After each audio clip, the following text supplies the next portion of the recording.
পরগনার বসিরহাট মহকুমার বসিরহাট ২ নম্বর ব্লকের ধান্যকুড়িয়ার বহু প্রাচীন নিদর্শন সংস্কৃতি ইতিহাসে আষ্টে পৃষ্ঠে জড়িয়ে রয়েছে। ইতিমধ্যে ধান্যকুড়িয়ার গাইন গার্ডেনকে হেরিটেজ ঘোষণা করেছে রাজ্য সরকার।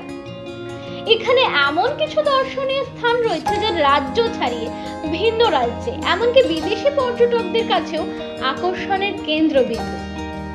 বহু ছোট বড় ছবির শুটিং এর জায়গা হিসেবে ধান্যকুড়িয়া বিশেষ স্থান করে নিয়েছে। তার মধ্যে গোলাম বেবি সাহেব, লাল উই বেঙ্গলির মতো সিনেমা, অন্যদিকে শঙ্খচিল, ঋতুপর্ণ ঘোষের শেষ ছবি চোখের আলো এই ধান্যকুড়িয়াতে শুটিং হয়েছিল।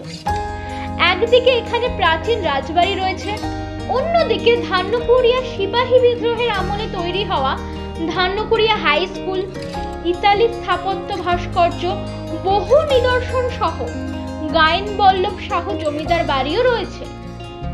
আজও এই গ্রামে দেখা মেলে ছোট বড় পর্দার কলাকুশলী থেকে বিদেশি পর্যটকদের। ধান্যকুড়িয়া প্রাচীন সংস্কৃতি বহন করা একটি গ্রাম, যেখানে বহু ইতিহাসের সাক্ষী হয়ে রয়েছে।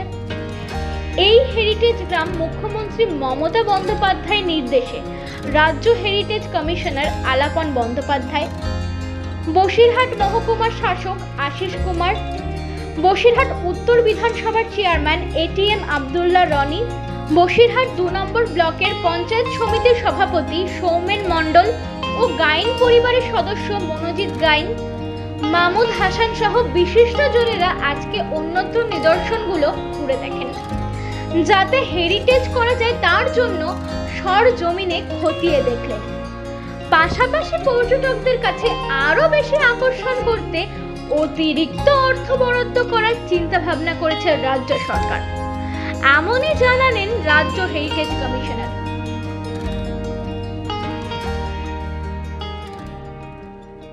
মানে ছোট পর্দা বড় পর্দা এইসব কলাকুশলী এখান থেকে তো ওঠে, আস্তে আস্তে ওঠে।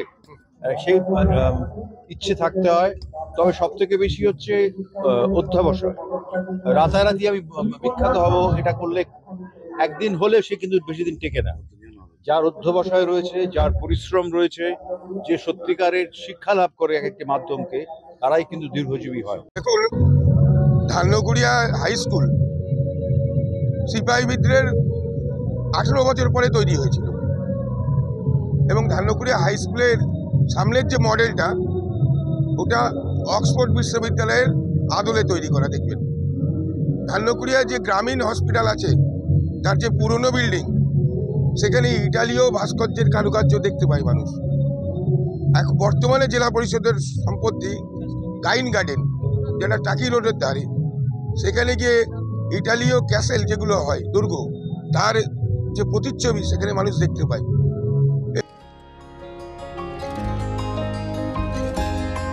Bureau report, U Bangla TV. U Bangla TV, হৃদয় ছুঁয়ে যায়।